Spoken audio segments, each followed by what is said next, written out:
so so no myang da da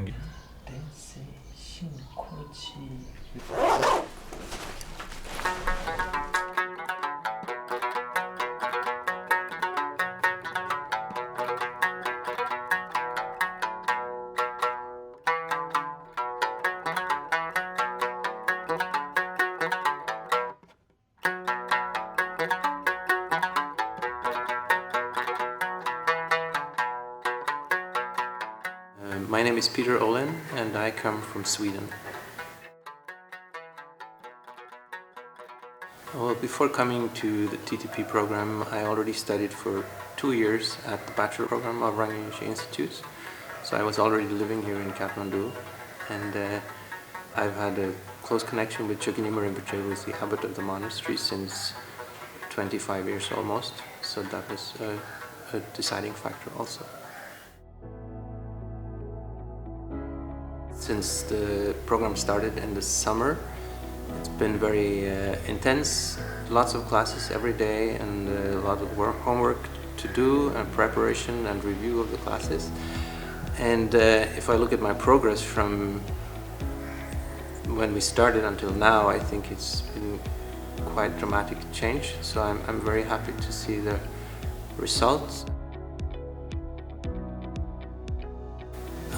Easily my favorite part is what I see as the heart of the program. It is when we have a class with a teacher, a monk or a nun who's a lopen or a lama or kempo who is teaching the class, and then the students in the class are taking turns to interpret. And we have a skilled translator who is working as a corrector and who is helping us with how to express ourselves or tell us what kind of mistakes we've done and encouraging us. Garland of Jewels, where the first 2 lines says, "May all defilements ripen in me, and may all my happiness mature in others." Mature bardu, yani yandu. I don't know if I understood that. Chema mai pa maji part. Yeah, se cholo mai pa maji bardu. Chizan dinde lo di kong de shivana sin chema mai pe lo de kila maji bardu jam kore. So that's easily the favorite part of the program for me.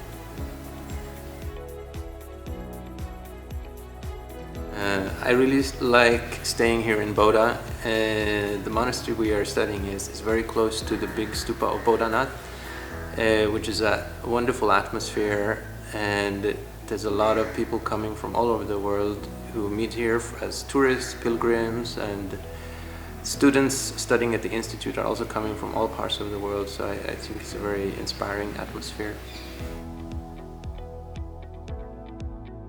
I think the most challenging part is that we have classes from 8 in the morning to 4 in the afternoon, and then on top of that there's quite a bit of preparation and review, and there's also in some of the subjects there's papers to write or translations to do, so the workload is quite intense.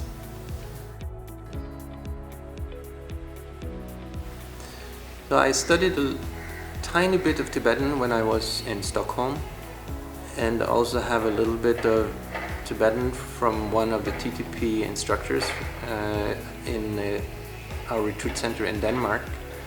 And then before I came to the RYI, I was 2 months in Dharamsala at the language school there, and then I've been 2 years in the bachelor's program here at RYI, so that has been my preparation. I've also taken private classes here in Tibetan here in Bodha.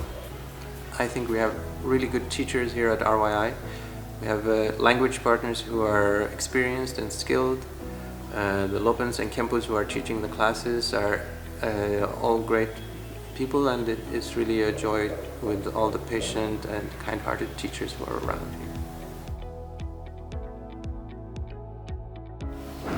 Well, generally, I'm not that balanced, and my balance tends to be a bit unbalanced, and I'm studying a lot. I have a commitment to take Saturdays completely off, so on Saturdays I don't study, and either I'm just relaxing, or we go for a hike, or take a bike ride somewhere.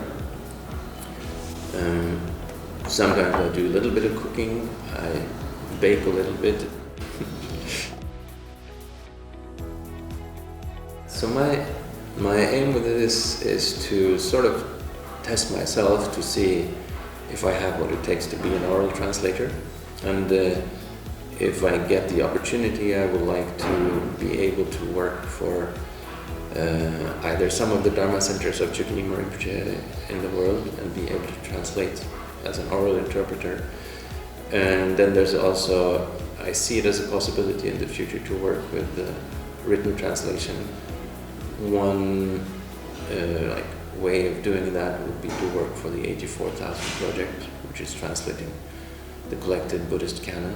Also, I myself have as an aspiration to be able to translate some of the important texts from Tibetan to Swedish, so that some of the key texts would be available in the Swedish language.